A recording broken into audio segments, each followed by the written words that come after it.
ఇక తెలంగాణలో పంటలు ఎండిపోతుంటే కరెంట్ ఇవ్వకుండా అడ్డుపడి రైతుల ఆత్మహత్యలకు కారణమయ్యారని ఏపీ సీఎం చంద్రబాబు నాయుడుపై ఫైర్ అయ్యారు మంత్రి హరీష్ రావు.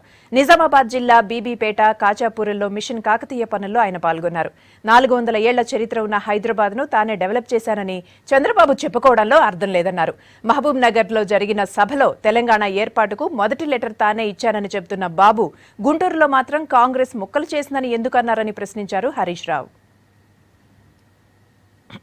మేము ఆయనను తెలంగాణ రాష్ట్రంలో ఉండొద్దనో హైదరాబాద్లో ఉండొద్దని అనలేదు, కానీ తిన్నింటి వాసాలు లెక్కబెట్టొద్దని మాత్రమే చంద్రబాబు నాయుడును తెలుగుదేశం పార్టీని కోరుతా ఉన్నాను. ఆయన తీరు ఎట్లా ఉందంటే హైదరాబాద్లో ఇలా సర్ప్లస్ బడ్జెట్ ఉందంటే అదేదో నా వల్లనే ఉంది అంటున్నారు.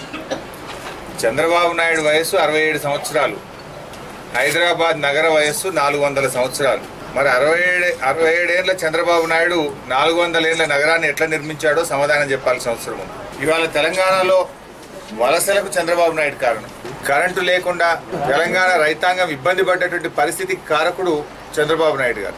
తెలంగాణలో చెరువుల విధ్వంసం, ఒక్కరోజు కూడా ఒక చెరువును పట్టించుకోలేదు. ఈ చెరువుల విధ్వంసానికి కారకుడు చంద్రబాబు నాయుడు.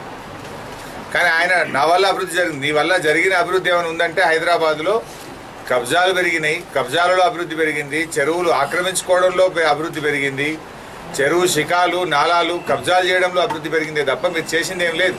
కానీ ఇదంతా కూడా 2 నాలుకల ధోరణి. తెలంగాణలో ఒక మాట, ఆంధ్రలో ఒక మాట. సింగరేణి కరెంట్ ఇవ్వాల్సి వస్తుందనే కేసీఆర్ నా కరెంటు తీసుకోవడం లేదు అని మాట్లాడినాం. ఆనాడు రాష్ట్రం ఏర్పడ్డ కొత్తలో తెలంగాణ రైతాంగం పంటలు ఎండిపోతూ ఉంటే ఆనందించినటువంటి వ్యక్తి చంద్రబాబు నాయుడు. నేను ఇయ్యను కరెంట్ అన్నావు, నువ్వు ఇయ్యను కాక ఇయ్యనన్నావు.